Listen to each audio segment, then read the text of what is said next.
Saludos apasionados del fútbol y la historia. Bienvenidos a un nuevo episodio de Archivos Gol, donde vamos más allá del césped para explorar las conexiones fascinantes entre fútbol, historia y política. En el día de hoy estaremos explorando cómo el fútbol ha influido en conflictos bélicos a lo largo de la historia. Muchos han sido los partidos en que el deporte rey ha sido testigo y protagonista de momentos históricos cruciales. Acompáñenme mientras revisamos 5 partidos que no solo se jugaron en el campo, sino también en medio de batallas y tensiones de conflictos bélicos.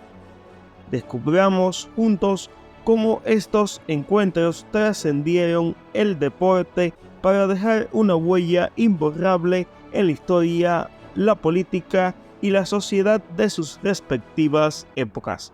Así que si estás listo, comencemos. Iniciemos este recorrido con la tregua de Navidad de 1914. La Primera Guerra Mundial comenzó en julio de 1914, desencadenada por el asesinato del archiduque Francisco Fernando de Austria en Sarajevo. Este evento, precipitado por tensiones nacionalistas y alianzas militares, llevó a una rápida escalada del conflicto entre las grandes potencias europeas, incluyendo a los aliados representados principalmente por Francia, Reino Unido y Austria, y las potencias centrales representadas principalmente por Alemania, el Imperio Austrohúngaro y el Imperio Otomano. Para diciembre de 1914, las líneas del frente se habían consolidado, especialmente en el frente occidental, que se extendía a través de Bélgica y Francia. La guerra de movimiento inicial se transformó rápidamente en una guerra de trincheras, donde ambos bandos cavaron sistemas defensivos elaborados para protegerse del fuego enemigo y ganar ventajas estratégicas. Las trincheras no eran solamente zanjas en el suelo, eran sistemas complejos que incluían líneas del frente, líneas de apoyo y líneas de reserva, conectadas por trincheras de comunicación.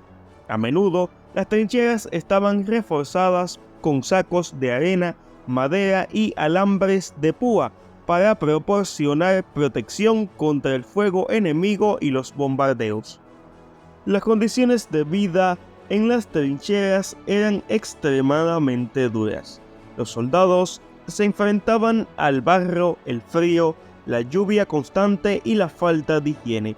La falta de suministro de agua potable y alimentos adecuados exacerbaba estas condiciones, aunado a condiciones de vida extremas, altas tasas de bajas y el impacto psicológico devastador de los soldados. El 24 de diciembre de ese año, en la víspera de Navidad, soldados alemanes comenzaron a decorar las trincheras con velas y árboles de Navidad. Los soldados alemanes empezaron a cantar villancicos, lo que llevó a respuestas de los soldados británicos y franceses en las trincheras opuestas. Estos actos espontáneos de buena voluntad pronto llevaron a reuniones en tierra de nadie, el terreno desolado entre las trincheras de ambos bandos. Soldados de ambos bandos comenzaron a salir de las trincheras, inicialmente con cautela para intercambiar saludos y regalos. Tabaco, comida y recuerdos se convirtieron en símbolos de paz temporal en medio de la guerra. El relato más famoso de estos encuentros proviene del sector de Ypres en Bélgica. Aunque los detalles varían, numerosos testimonios de soldados indican que se jugaron varios partidos informales de fútbol. Estos partidos, jugados con balones improvisados, representaron un momento de camaradería y normalidad en un contexto de violencia extrema. Los relatos de los soldados que participaron en estos eventos hablan de un alto al fuego no oficial, donde se compartieron momentos de alegría y deporte.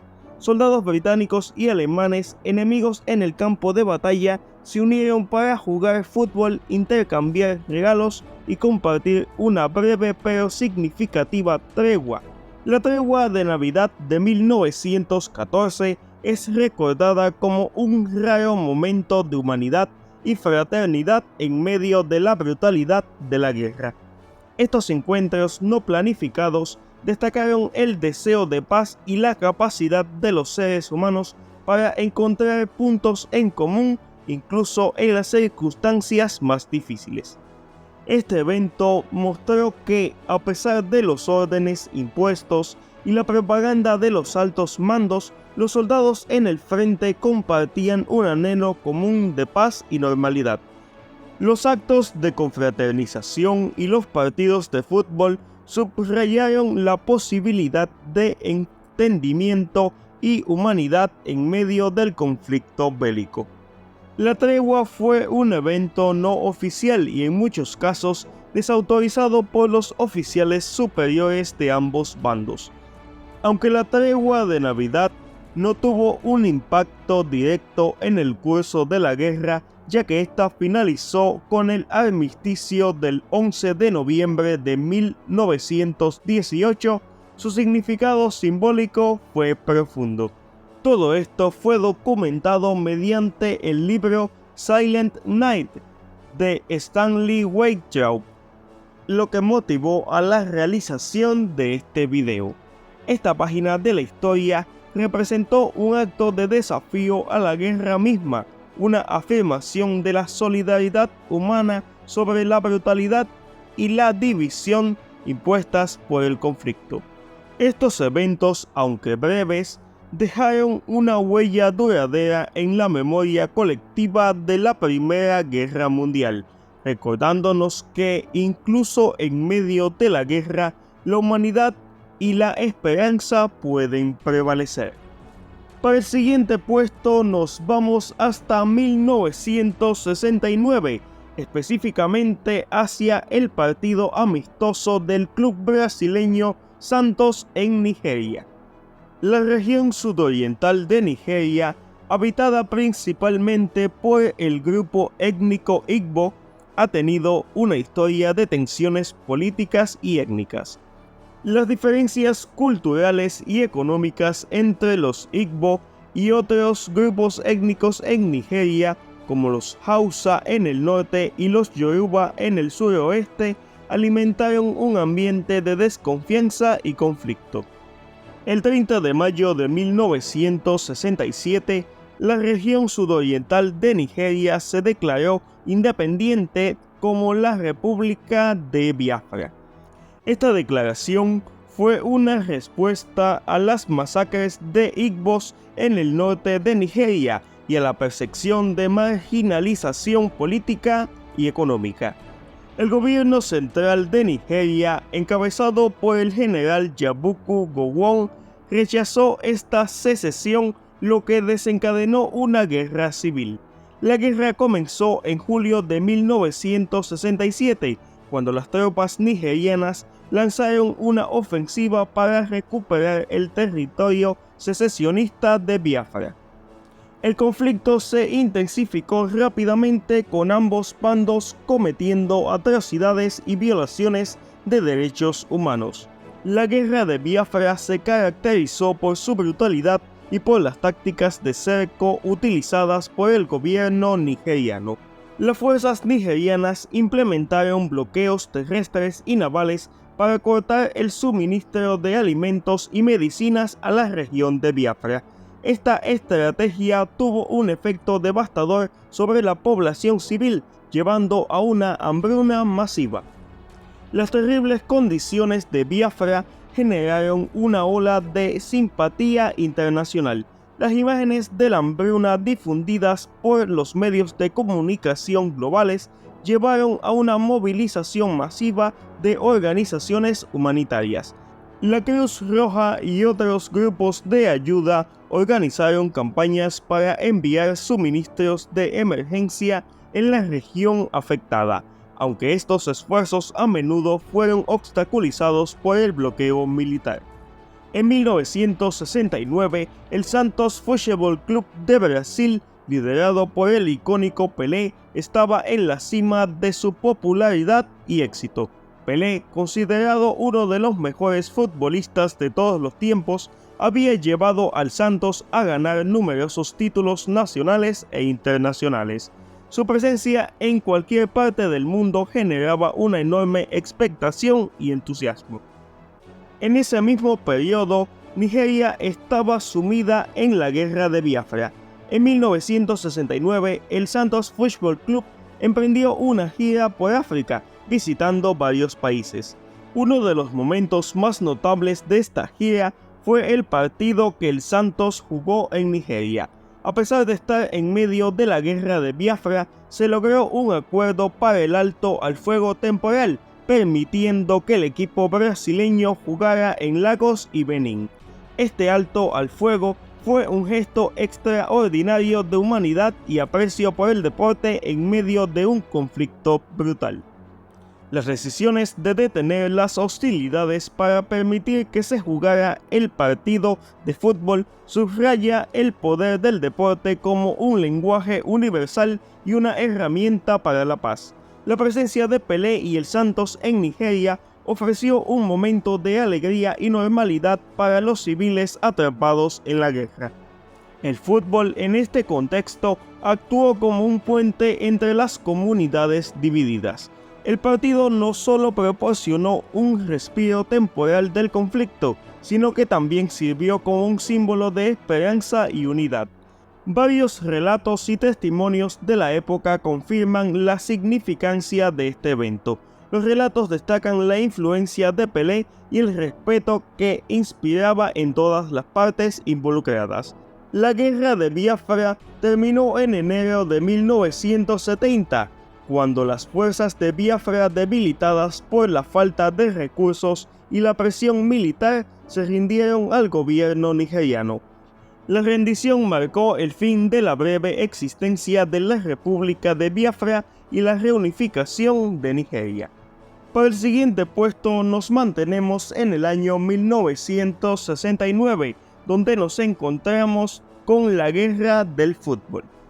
Antes de la serie de partidos de clasificación para la Copa Mundial de 1970, las tensiones entre Honduras y El Salvador ya eran palpables debido a una combinación de factores políticos, sociales y económicos.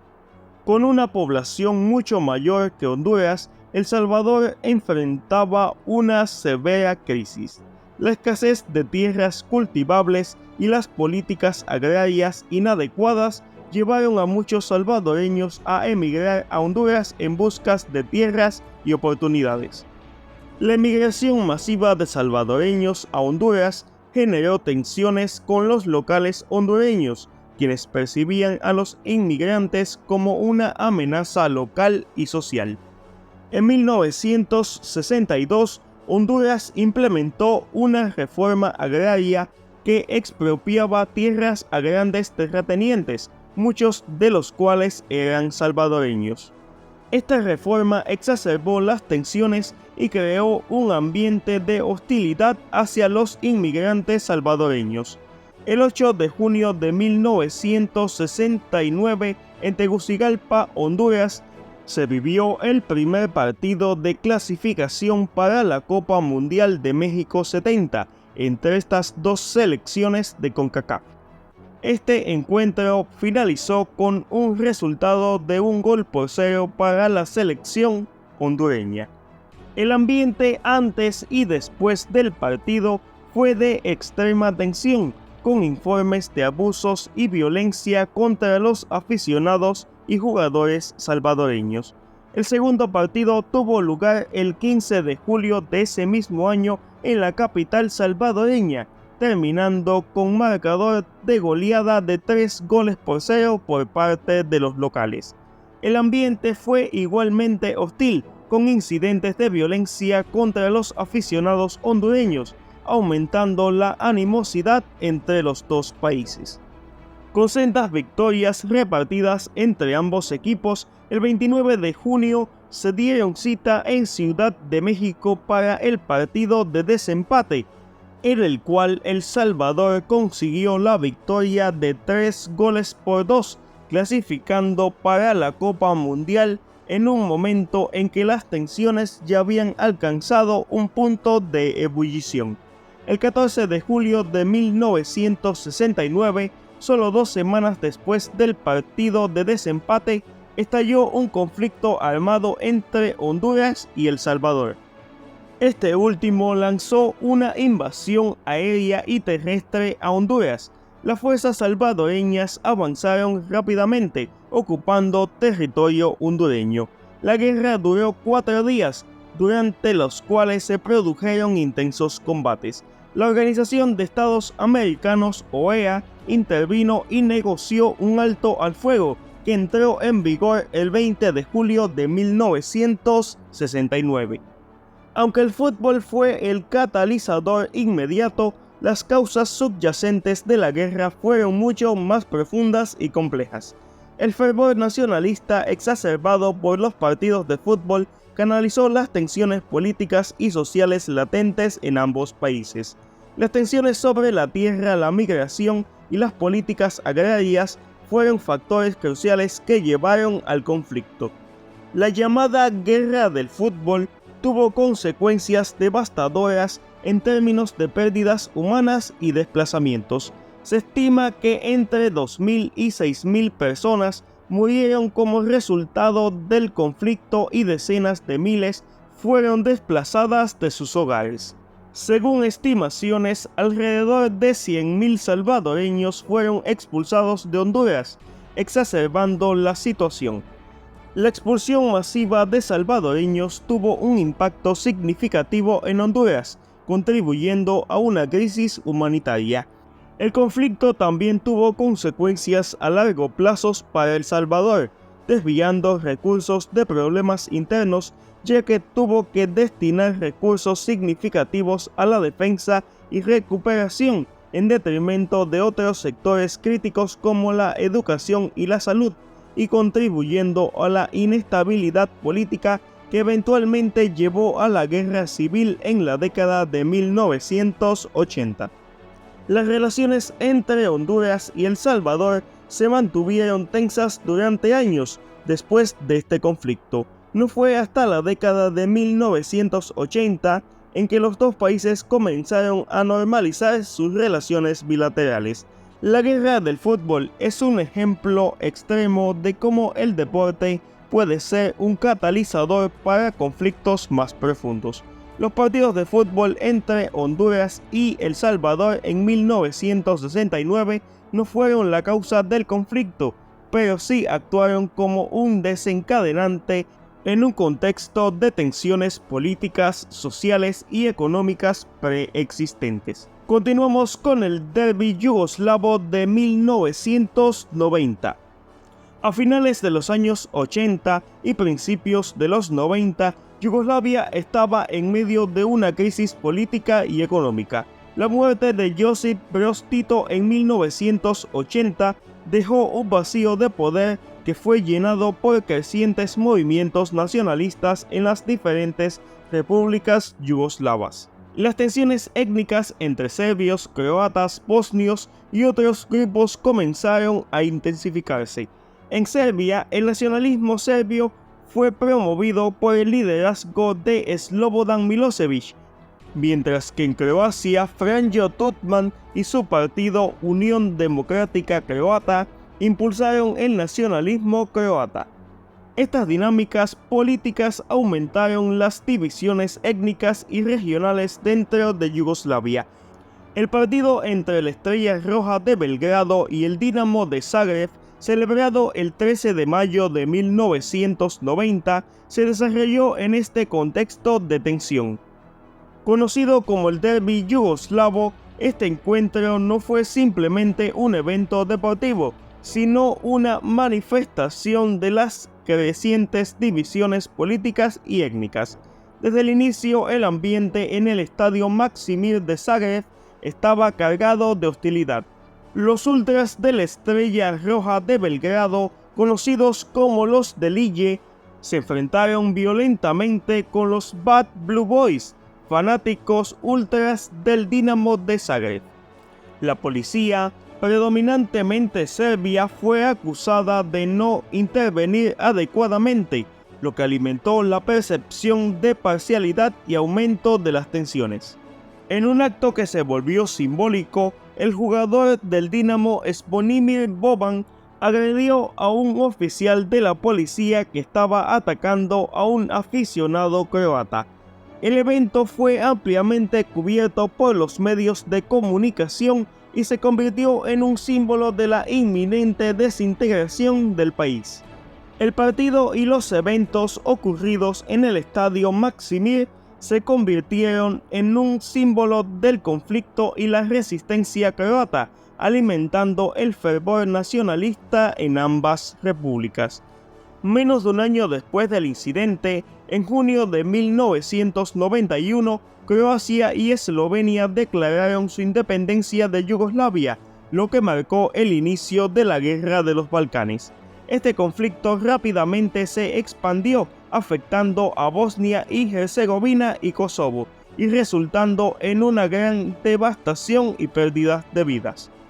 La violencia entre serbios y croatas que se habían manifestado en el estadio Maksimir se trasladó a campos de batalla y a las ciudades, con atrocidades cometidas por ambos lados. Este enfrentamiento no causó directamente la guerra, pero fue un preludio claro de lo que vendría. Las hostilidades entre serbios y croatas se intensificaron rápidamente, contribuyendo al colapso de Yugoslavia y al estallido de la Guerra de los Balcanes en el año 1991. El partido demostró cómo el fútbol podía ser un reflejo de las divisiones sociales y políticas. Los equipos y sus seguidores no solo representaban a sus ciudades, sino también a sus identidades nacionales y étnicas. La Guerra de los Balcanes alcanzó su fin el 12 de noviembre de 2001, después de casi 11 años de conflicto.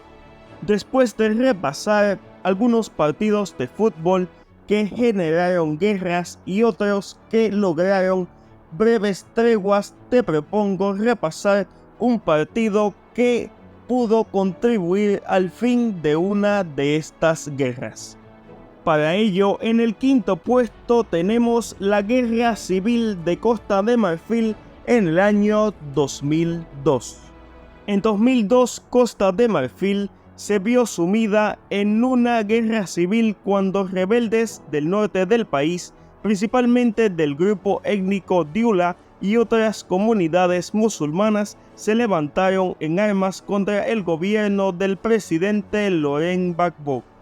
Las raíces del conflicto se remontan a las divisiones étnicas, religiosas y económicas que se agravaron tras la muerte del primer presidente de la nación, Félix Houphouët-Boigny, en 1993. Este había mantenido una frágil estabilidad a través de un sistema clientelista y una política de igualdad que excluía a muchas personas de origen extranjero de la vida política y económica del país. El conflicto creó una división geográfica y étnica notable. El norte, predominantemente musulmán, fue controlado por los rebeldes del grupo Fuerzas Nuevas, mientras que el sur, mayoritariamente cristiano y leal al gobierno, permaneció bajo el control del presidente Gbagbo. Esta división no solo tenía implicaciones políticas, sino también socioeconómicas, exacerbando las desigualdades y tensiones preexistentes. La guerra civil resultó en miles de muertes, desplazamientos masivos y una devastación económica que afectó gravemente la infraestructura y el sector del cacao, del cual Costa de Marfil es uno de los principales productores mundiales. En octubre de 2005, el equipo nacional de fútbol de Costa de Marfil conocido como los Elefantes, logró clasificarse para la Copa Mundial de la FIFA por primera vez en su historia. Este logro histórico se concretó tras una victoria crucial contra Sudán, que selló su posición en el torneo. Didier Drogba, estrella internacional y delantero del Chelsea en Inglaterra, jugó un papel fundamental para la clasificación de su equipo. Drogba, nacido en Abiyán, Costa de Marfil, había ganado renombre mundial no solo por sus habilidades excepcionales en el campo, sino también por su liderazgo y carisma fuera de él. Después del partido de clasificación en octubre del 2005, Drogba aprovechó un momento de euforia nacional para hacer un llamado a la paz. Frente a las cámaras de televisión y rodeado por sus compañeros de equipo, Drogba se arrodilló y dirigió un mensaje emotivo a sus compatriotas, incitándolos a deponer las armas y a unirse por la paz. Este mensaje fue transmitido en todo el país y tuvo un impacto significativo, ayudando a unir a los marfileños en un momento de profunda división. El llamado de Drogba no fue un simple gesto simbólico, tuvo repercusiones tangibles en el proceso de paz. Su influencia como figura respetada y querida ayudó a movilizar a la opinión pública a favor de la reconciliación. El fútbol, siendo un deporte masivamente popular en Costa de Marfil, sirvió como un punto de unión en un país desgarrado por el conflicto. Este evento destacó el poder del fútbol y de figuras deportivas influyentes para promover la paz y la unidad en contextos de conflicto. Subrayó cómo el deporte puede trascender barreras políticas y sociales para fomentar la reconciliación y el desarrollo, y cómo un individuo puede usar su plataforma para lograr un cambio positivo y duradero en un país. La historia de Drogba y su llamado a la paz es un testimonio del potencial del deporte para actuar como un catalizador de la paz y la unidad en medio de la adversidad.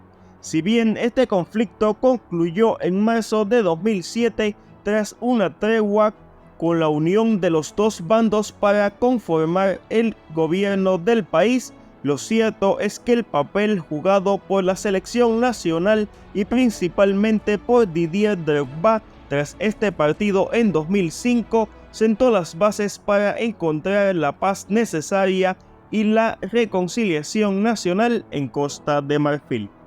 Gracias por acompañarme en este recorrido a través de algunos de los momentos más importantes donde el fútbol y los conflictos bélicos se entrelazaron.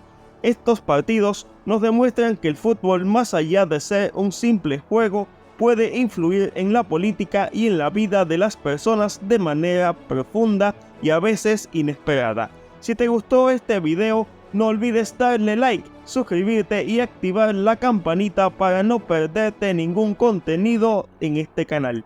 Déjame tu opinión en los comentarios y comparte este video con otros apasionados del fútbol y la historia. Recuerda que como siempre la invitación está hecha para que me sigas acompañando a través de las conexiones fascinantes entre fútbol, historia y política en esto que es Archivos Gol. De momento, hasta la próxima.